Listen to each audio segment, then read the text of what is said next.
আজ করে দেখাবো খুব সাধারণের মধ্যে কিন্তু অসাধারণ কিছু। এই রান্নাটি যদি বাড়ির লোকদের একবার করে খাইয়েছেন, একের পিছনে ডান পাশে দুটো জিরো পাওয়ার জন্য প্রস্তুত থাকেন। তো ভিডিওটি শেষ পর্যন্ত দেখার কিন্তু অনুরোধ রইল। ভালো লাগলে অবশ্যই চ্যানেলটি সাবস্ক্রাইব করে পাশে থাকবেন। আর হ্যাঁ, আমি কিন্তু গ্রামাঞ্চলের খুব পুরনো রান্না আপনাদের সামনে খুব সহজভাবে তুলে ধরার চেষ্টা করি।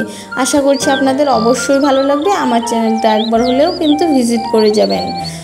তো আমি কিভাবে করছি চলুন দেখা যাক। আজ করছি ছোলা কচু দিয়ে কাতলা মাছের এই মাছের তরকারিটি। প্রথমেই দেখুন কচুটা এরকম খুব পাতলা পাতলা করে কেটে নিয়েছি। এদিকে মাছে নুন হলুদ দিয়ে দিয়েছি। আর হ্যাঁ, মজার বিষয় জানেন কি, এই দেখুন আমি আজ মুলতানি মাটির কৌটোতেই হলুদ গুঁড়ো রেখেছি। কে আমার মতো এরকম করেন অবশ্যই কিন্তু কমেন্টে জানাতে বলবেন। এটা একটা হাসির, কেউ খারাপভাবে নেবেন না।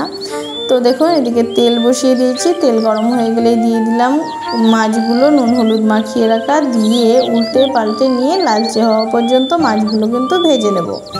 খুব সামান্য তেল মশলায় রান্নাটি করছি, তাই খুব বেশি তেল দেব না। এইখানেই মাছ ভাজার ওই তেলে আর সামান্য তেল দিয়ে দেব।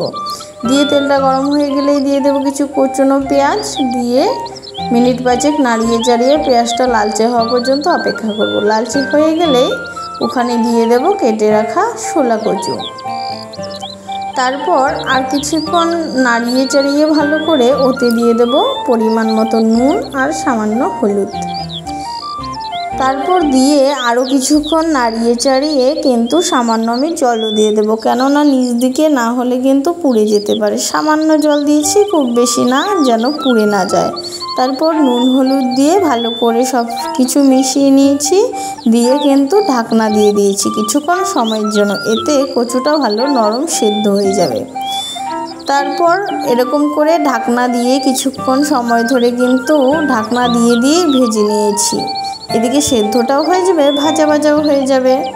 তারপর দেখুন এরকম নাড়তে নাড়তে অনেকক্ষণ সময় ধরে একটা ভাজা ভাজা কালার চলে আসবে। তখনই দিয়ে দিতে হবে কিছুটা পরিমাণ মশলা।